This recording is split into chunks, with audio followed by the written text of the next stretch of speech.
슈바이처는 아프리카 사람들이 의사가 없어 고통을 당한다는 사실을 알고 그의 모교인 스트라스부르크 대학에서 청강생으로 의학 공부를 한 후에 1913년에 아프리카로 선교를 떠났습니다. 이 슈바이처는 아프리카로 떠나기 전에 그에게 가장 중요한 세 가지를 포기했습니다. 첫째는 그가 아주 심취했던 바하 음악을 포기했고, 두 번째는 명성을 떨칠 수 있는 대학 교수직을 내려놓아야 되었습니다. 세 번째로는 풍요롭고 안락한 자기의 삶을 포기하고 아프리카로 떠나야만 되었습니다. 그는 이 모든 것을 포기한 후에 아프리카에 가서 병원을 설립하고 자신의 모든 것을 바쳐 그들 위해 병을 치료해주고 또 영적으로 복음을 모르는 자들에게 하나님의 복음을 전하는 그런 육신적인 영적인 치료자가 되어서 아프리카 선교를 자신의 일생을 바쳐서 했습니다. 그런데 그는 자기가 포기했던 그 세 가지 포기했던 것을 전혀 미련을 갖지 않고 고난받는 자를 위해서 자신의 헌신이 쓰임받을 수 있는 것을 하나님께 기뻐하고 또한 감사했다, 그렇게 고백하고 있습니다. 그런데 하나님께서는 이 슈바이처의 희생과 사랑을 정말 그 마음속에 잘 보시고 그에게 오히려 큰 것으로 갚아주셨다라는 것이죠. 그가 심취했던 바하 음악을 이제 바하 협회에서는 알고 모든 바하 협회 회원들을 아프리카로 보내서 그곳에서 엄청난 어떤 연주회를 열어주고 또한 대형 오르간을 그 아프리카에 선물해 주었습니다. 또한 그가 포기했던 존경과 명예가 뒤따르는 교수직을 포기했지만 그는 평생 동안 강의할 만큼 강의 시간을 그 안식년에 많은 대학에서 그를 초청함으로 원 없이 1년 동안 강의를 하게 하셨다라는 것이죠. 그리고 자신의 풍요로운 또한 안락한 생활을 하나님 앞에 내려놓았을 때 그는 저술한 자서전을 비롯해서 많은 아프리카에서 경험한 것들을 책으로 펴냈을 때 그것이 베스트셀러가 돼서 그에게 풍족한 삶으로 하나님께서 인도하셨다라는 것이죠.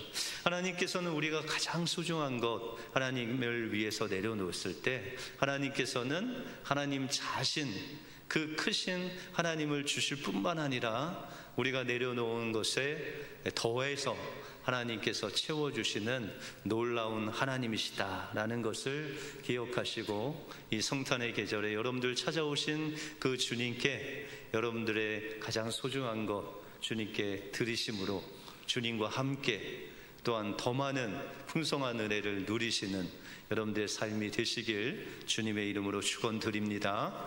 오늘 본문을 통해서 마리아는 어떤 믿음과 순종을 주님께 드렸고 또한 우리는 우리를 찾아오신 그 주님을 어떻게 영접할 수 있는지 오늘 본문을 통해서 살펴보겠습니다. 먼저 우리는 말씀으로 찾아오신 예수님을 믿음으로 우리 마음속에 영접함으로 진정한 성탄을 맞이할 수 있다라고 말씀하고 있습니다. 오늘 본문 28절에 보시면 그에게 들어가 가로되 은혜 받은 자여 평안할지어다 주께서 너와 함께 하시는도다 라고 이렇게 가브리엘 천사가 마리아를 방문하고 있습니다. 이 천사 가브리엘은 마리아에게 은혜 받은 자여라고 그렇게 말씀하고 있습니다. 여러분들 은혜라는 단어는 받을 자격이 없는 자에게 일방적으로 베풀어지는 호의, 그것이 바로 은혜다라는 것입니다. 여러분들 마리아를 보면 그 당시에 참 보잘것없는 처녀였습니다. 이 마리아가 살았던 나사렛이라는 동네는 갈릴리에 있죠. 근데 이 갈릴리는 저 북서쪽에 있는 지역으로서 이 유대인들이 마치 이방인들 도시같이 여기는 그런 소외되고 버림받고 천한 사람이 사는 곳으로 생각했다라는 것이죠. 근데 그런 갈릴리 중에서도 더 외진 나사렛이라는 동네가 있었다라는 것이죠. 역사학자들은 이 나사렛이라는 동네 사람이 한 400여 명밖에 살지 않았다, 그렇게 이야기를 하고 있습니다. 이와 같이 갈릴리는 변방 지역으로 이스라엘 사람들이 인정하지 않은, 그렇게 소외되는 곳에 이 마리아라는 10대 소녀가 살고 있었다라는 것이죠. 하지만 이스라엘의 모든 여성들, 갈릴리를 비롯한 모든 여성들은 여인의 후손으로 오시는 다윗의 자손이신 그 메시아를 날마다 기대하면서 자신을 통해서 그분이 오시기를 기대했다라는 것이죠. 우리가 창세기 3장 15절에 보시면 하나님께서 이미 4000년 전에 여인의 후손으로 예수님이 이 땅에 오셔서 십자가를 통해서 죄와 사망의 권세를 깨뜨리시고 우리에게 구원을 주실 것이라는 그 여인의 후손을 약속하시고 있습니다. 그래서 이스라엘의 모든 여성들은 자신이 이 여인의 후손이신 메시아를 잉태하기를 갈망했습니다. 그래서 다윗의 자손으로 오시는 그 메시아를 오시기를, 그 은혜를 입기를 구했다라는 것이죠. 여러분들, 마리아는 어디 지파 출신일까요?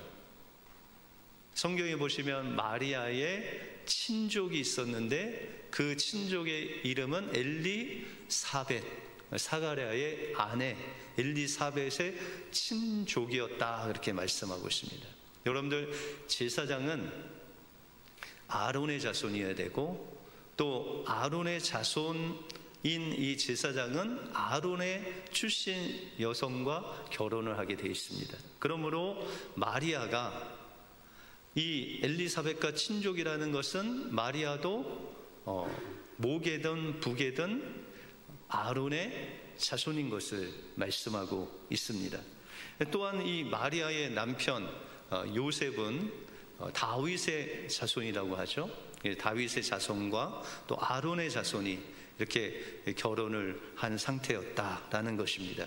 이것은 그냥 뭐 유다 지파고 레위 지파고 이것이 아니라 그 제사장 가문의 사람들은 어렸을 때부터 철저하게 율법을 공부하고 또한 그 말씀을 사모하는, 하나님께서 보실 때 사랑스러운 이 소녀로 또 마리아가 그렇게 말씀 안에서 자랐다는 것을 보여주고 있다라는 것이죠. 그런데 문제는 메시아를 잉태하는 것이 이미 선지자를 통해서 예언은 하셨지만 동정녀를 통해서, 처녀를 통해서 성령으로 잉태할 것을 깨닫지 못하고 있었다라는 것이죠. 그래서 천사가 나타났을 때 30절에 보시면 천사가 일러 가라되 마리아여 무서워 말라, 내가 하나님께 은혜를 입었다라고 이렇게 말씀하고 있습니다. 보통 우리가 28절에는 하나님의 은혜를 받은 자여라고 했을 때는 이 마리아는 수동적으로 하나님께서 주권적으로 마리아를 택하셔서 그에게 은혜를 주셨다라는 것이죠. 근데 30절에 보시면은 내가 하나님께 은혜를 입었다라는 것은 이 마리아가 은혜를 사모하고 찾았을 때 하나님께서 그에게 은혜를 주셨다, 은혜를 입었다라고 그렇게 말씀하고 있습니다. 마리아는 여인의 후손을 잉태하기를 구하고 또한 그 메시아를 사모하는 그런 여인이었다라는 것입니다. 그때 하나님께서 가브리엘 천사를 통해서 마리아에게 말씀하시기를 31절에 보시면 보라 내가 수태하여 아들을 낳으리니 그 이름을 예수라 하라 라고 그렇게 말씀하고 있습니다. 여러분들, 이 마리아가 은혜를 사모는 했지만 자기가 지금 요셉하고 오늘 성경에 보면 약혼을 했다. 예전 성경은 정혼을 했다고 그랬죠. 이 정혼이라는 것은 우리 식으로 이야기하자면 혼인신고는 하고 1년 동안 동거는 하지 않다가 이제 그 남편 되는 요셉이 집을 짓고 또한 마리아는 신부 수업을 해서 1년 후에 결혼을 하면 함께 살게 됩니다. 이것이 바로 정혼이다라는 것이죠. 이 정혼은 법적으로는 부부였지만 함께 살지는 않는 그런 상태였다라는 것이죠. 그래서 마리아는 가브리엘 천사에게 처녀인 자신이 어떻게 남자도 모르는데 아이를 잉태할 수 있냐고 그렇게 물읍니다. 분명히 이사야서를 통해서 여러 선지자를 통해서 이 처녀가 잉태하여 아들을 낳을 것이다 예언했지만 그 말씀을 정확히 마리아도 알지 못했다라는 것입니다. 그때 하나님은 천사를 통해서 어떻게 처녀가 아이를 가질 수 있는지를 지금 말씀해 주십니다. 35절에 보시면 천사가 대답하여 가로되 성령이 내게 임하시고 지극히 높으신 이의 능력이 너를 덮으시리니 이러므로 나실 바 거룩한 자는 하나님의 아들이라 일컬으리라 라고 말씀하고 있습니다. 하나님은 지금 마리아에게 말씀하고 있습니다. 여인의 후손은 남자를 통해서 잉태되는 것이 아니라 성령을 통해서 하나님의 능력으로 잉태하는 것이다 라고 말씀하고 있습니다. 이것은 인간의 힘과 능력이 아닌 오직 하나님의 능력으로 된다고 말씀하고 있다라는 것이죠. 그리고 마리아가 잉태된 아이는 바로 하나님의 아들이신 이 인류를 구원하실 메시아다라고 말씀하고 있습니다. 천사는 이것을 37절에 말씀하시기를 대저 하나님의 모든 말씀은 능치 못하심이 없느니라 라고 마리아에게 말합니다. 그때 유명한 말을 이 마리아가 하죠. 주님, 저는 주님의 여종이오니 주의 말씀대로 내게 이루어지이다 라고 그렇게 고백을 합니다. 여러분들, 동정녀에게, 처녀에게 아이가 생기는 것, 그것을 우리의 이성으로 이해할 수가 없잖아요. 그런데 쉽게 이해할 수 있는 것은 바로 하나님의 말씀을 마리아가 믿음으로 받을 때 그 말씀의 능력이 아이를 잉태하게 된다라는 것이죠. 여러분들, 마리아에게만 이런 엄청난 은혜가 왔을까요? 여러분들 예수 그리스도를 믿을 때 어떻게 믿으셨어요? 예?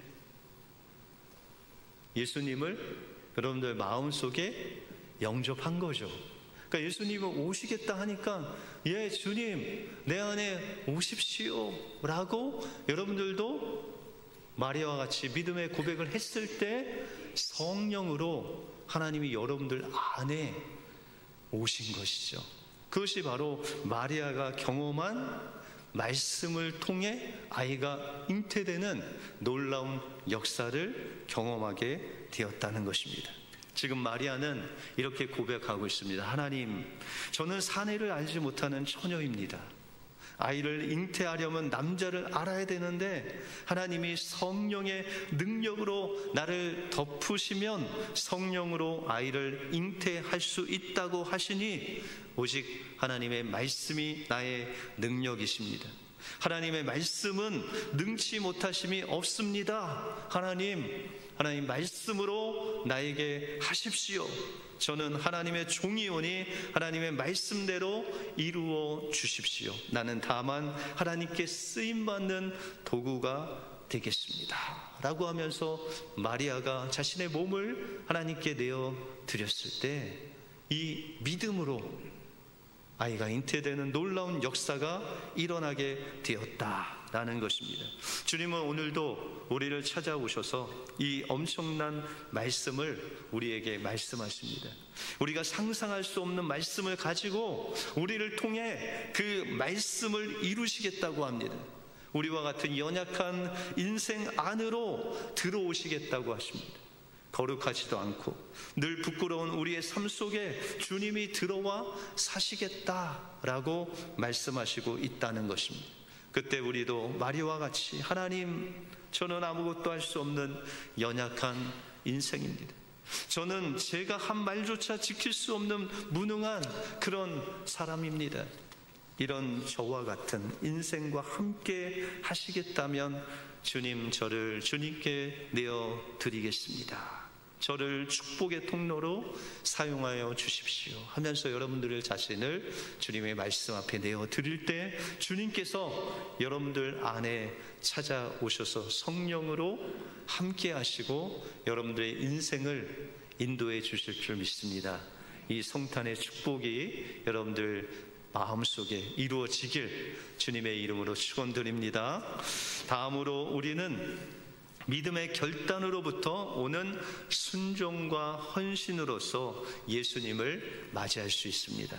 마리아는 이렇게 은혜로 찾아오신 하나님의 말씀을 겸손한 마음으로 받아들였습니다. 그런데 이 믿음에는 대가가 필요했습니다.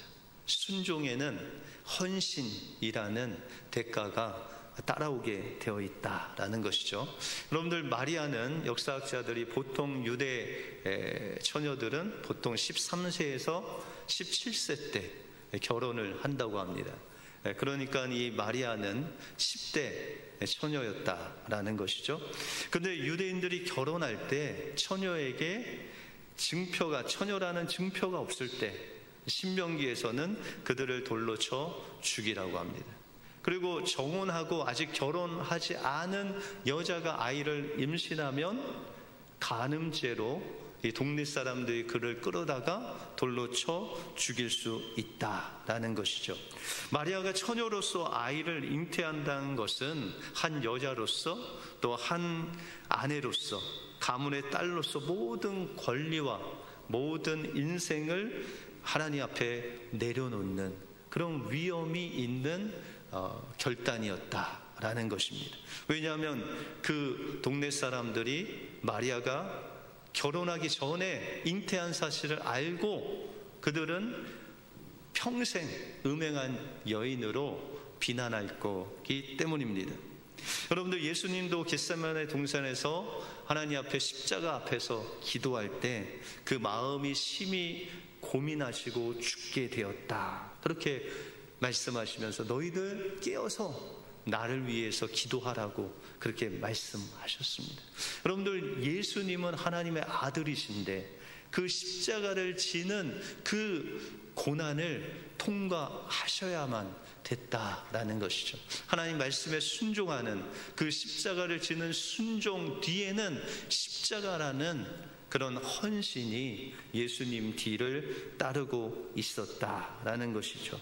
마리아의 마음도 주님의 마음과 같이 심히 고민하여 죽게 되었을진데 그럼에도 불구하고 그는 고백하기를, 주님, 저는 주님의 여종입니다.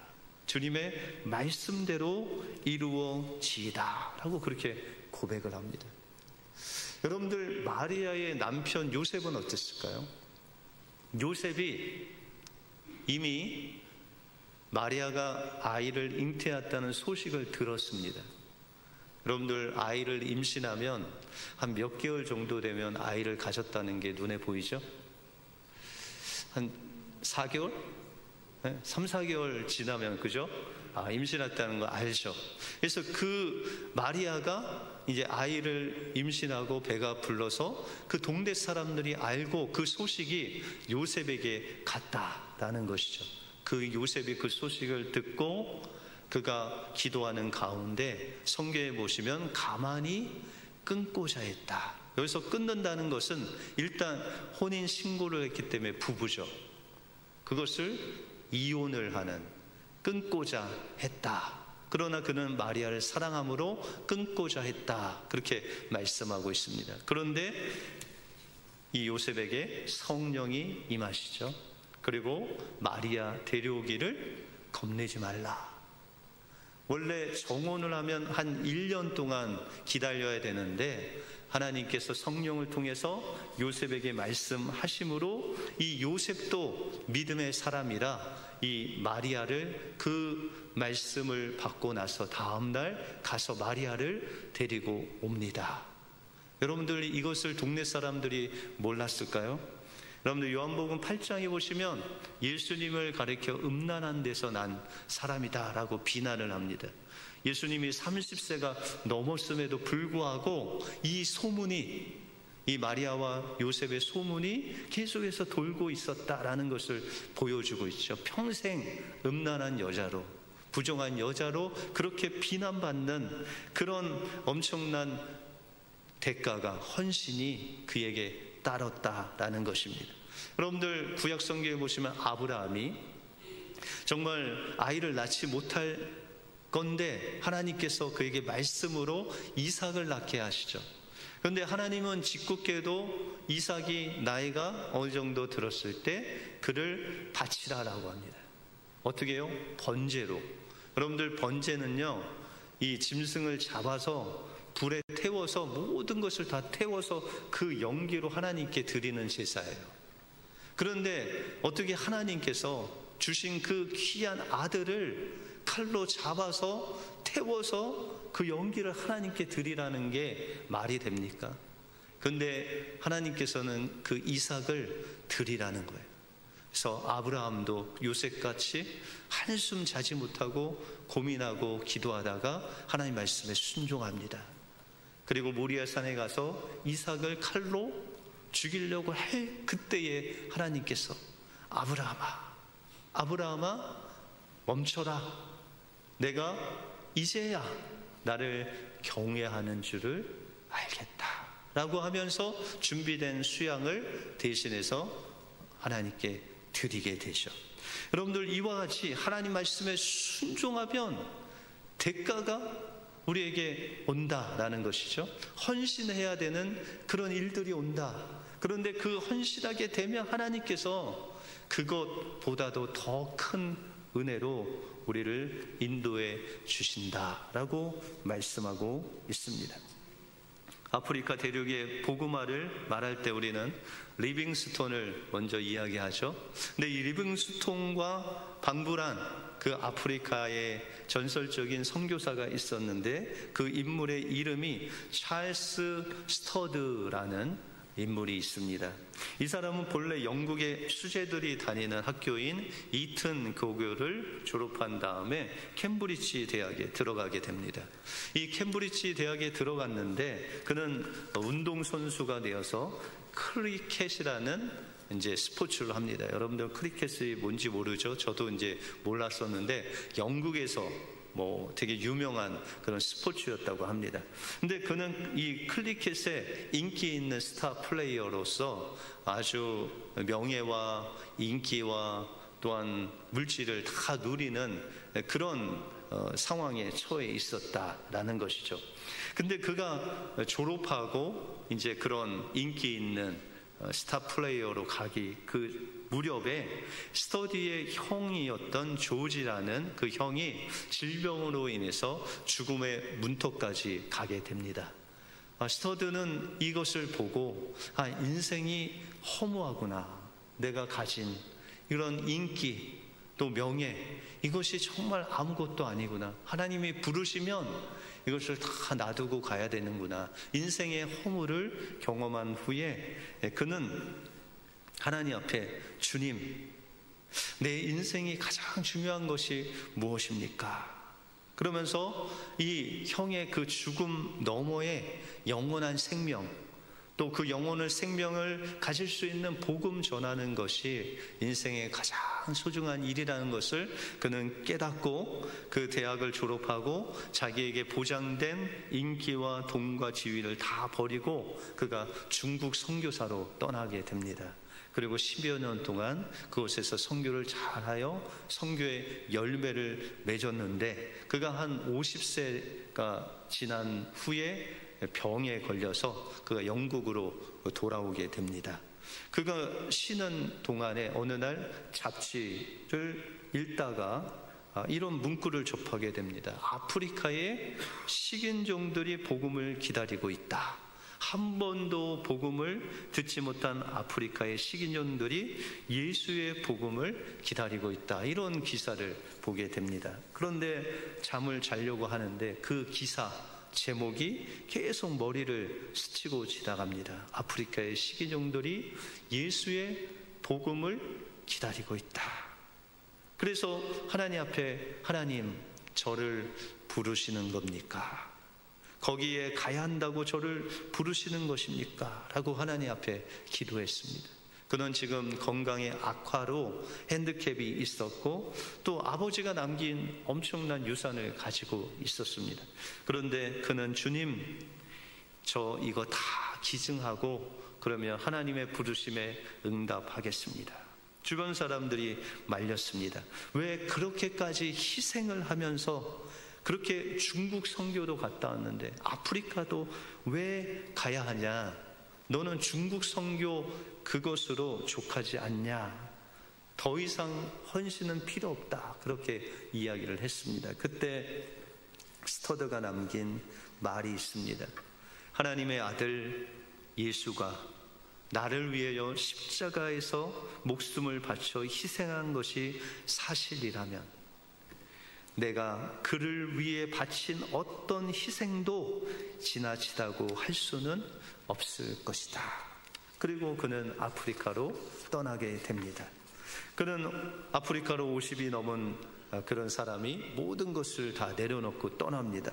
그리고 그는 20년 이상 아프리카 콩고라는 지역에서 사역을 하고 그 식인종이 있는 또 복음을 모르는 그들에게 복음을 자기네 일생을 또 바쳐서 복음을 전하다가 1931년 7월에 71세의 일기로 담석증이 악화되어서 그는 세상을 떠날 때 그의 장례식에는 무려 7,000명이 넘는 아프리카인들이 그에게 복음을 듣고 전도받은 사람들이 와서 그에 모여서 외치기 시작했습니다. 무아나 무쿠마, 위대하신 백인 주장, 당신은 하나님의 선물, 우리는 당신의 희생을 기억합니다. 그리고 그 무덤의 비문에는 당신은 하나님의 선물, 우리는 당신의 희생을 기억합니다 라고 써놓았습니다. 그리고 이 스터드가 하나님 앞에 가기 전 마지막 그 순간에 하나님 앞에 고백하기를, 하나님, 저는 하나님께 쓰임받을 수 있어서 행복했습니다 라는 말을 남기고 주님의 품에 이제 안겼습니다. 한 해가 저무는 시간입니다. 우리의 남은 생애가 어떻게 쓰임받는 순종의 생애가 될 수 있겠습니까? 우리는 먼저 우리에게 말씀으로 찾아오신 그 예수님을 믿음으로 우리 마음속에 영접할 때 하나님께 쓰임받을 수 있습니다. 마리아가 이해가 가지 않는 말씀이 있었지만 하나님의 말씀의 능력을 믿고 주님의 종이오니 그 말씀대로 이루어지다 라고 했을 때 하나님께서는 그를 통해서 구원자 되신 메시아를 잉태케 하셨습니다. 주님께서 여러분들의 마음을 두루치실 때 여러분들의 마음을 열고 주님 내 안에 오십시오 라고 했을 때 성탄의 계절에 주님께서 여러분들 안에 들어오실 것입니다. 또한 다음으로 우리는 믿음의 결단으로부터 오는 순종과 헌신을 통해서 주님께 쓰임받을 수 있다라는 것이죠. 때로는 우리가 예수 믿는 것 때문에 우리의 것을 내려놓고 또한 또 수고를 더 해야 되지만 하나님께서는 그 수고와 헌신을 통해서 하나님께서 하나님 자신을 여러분들에게 주실 뿐만 아니라 나중에 더 좋은 것으로 여러분들에게 채워주시고 여러분들 마음속에 구원의 기쁨과 감사로 충만하게 하실 줄 믿습니다. 오늘도 여러분들에게 찾아오신 그 주님을 내 마음속에 모시고 그분께 여러분들의 인생을 맡겨 드릴 때 하나님께서 여러분들을 하나님의 귀한 일꾼으로 쓰실 줄 믿습니다. 이 성탄의 기쁨을 받아 누리시는 여러분들의 삶이 되시길 주님의 이름으로 축원드립니다. 기도하겠습니다.